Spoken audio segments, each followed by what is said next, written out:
Well, it is Food Allergies Awareness Week here in Mississippi, and our guest this morning played a key role in bringing this campaign to our state. Joining us in the studio this morning is Hillary Mathis to share why this week is so important. Hillary, thanks for joining us. Thank y'all for having me. So food allergies are a pretty big deal. I mean, they can, I guess symptoms can range from just like some that you wouldn't notice, just like a runny nose, to like full on, you can't breathe, you got to be rushed to the hospital.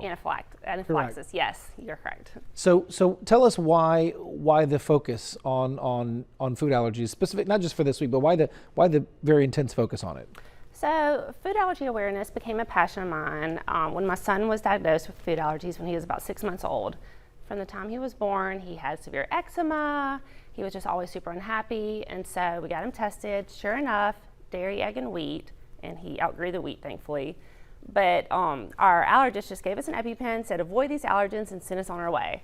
I had no idea how hard it was. I mean, you have to read every label, that anything that goes in or on your body, you just have to read it. And so once you think you have a grasp on it, then the dog would come up and lick him, and oh, we didn't take the dog food because the dog's food had egg in it.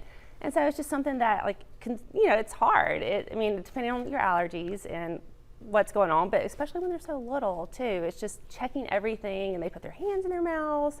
They don't know which cup is theirs. It's just, it's tough. Wow. And so, I don't know, the more I talked about it, the more people I met with it, and they were going through the same thing. And so I didn't feel so alone, but still people are so misinformed or just unaware how much it can affect us or affect children. And so it's 1 in 13 kids. That's about 2 kids. 1 in 13 kids has food allergies. Ivy is one of them. But like you were saying, it's so difficult because it's like you have to read every single label. And you also have the issue that, food oftentimes is part of our culture. It's part of what's going on with parties and stuff and kids. Talk about that. It is. It's tough. I mean, because every party, celebration, play date, go on the playground, there's food everywhere. And so for us, like goldfish, that's a kid favorite. We can't have those. And so it is tough navigating that. And it's hard, but I think as he's gotten older, it has gotten easier. We have our go-tos, we have our routines. He doesn't constantly put his hands in the mouth. He understands that, oh, if I eat this, it's gonna make me feel bad. I may have to go to the hospital, I have to use my EpiPens, stuff like that. So it does get easier, but it's still super difficult because everything does revolve around food, from pizza parties to ice cream parties to everything. I mean, everything. You gotta think about how many times a day we eat and kids snack. Dairy, eggs. Yeah, Ivy's got a dairy protein allergy, and when we saw the list of things that dairy is in, it became either, my wife was breastfeeding, it became either she went fully plant-based, which is just silly to think about. If you think about going fully plant-based, it's really, it's a whole different, it's a lifestyle change. Yes. And I feel like I've been thinking about maybe getting tested, because I feel like maybe there's some food allergies that I have that I'm 45. I don't know that I'm allergic to any. I'm allergic to bee stings, so I have an EpiPen for that. But I don't know that I'm there's some things that I'll eat where I just don't feel right after, and it tastes really good. Yeah. I don't go into anaphylaxis, but then I'll get an upset stomach or I'll get congested. There's some weird things that I feel like people need to know. Are there some symptoms that they need to be looking for?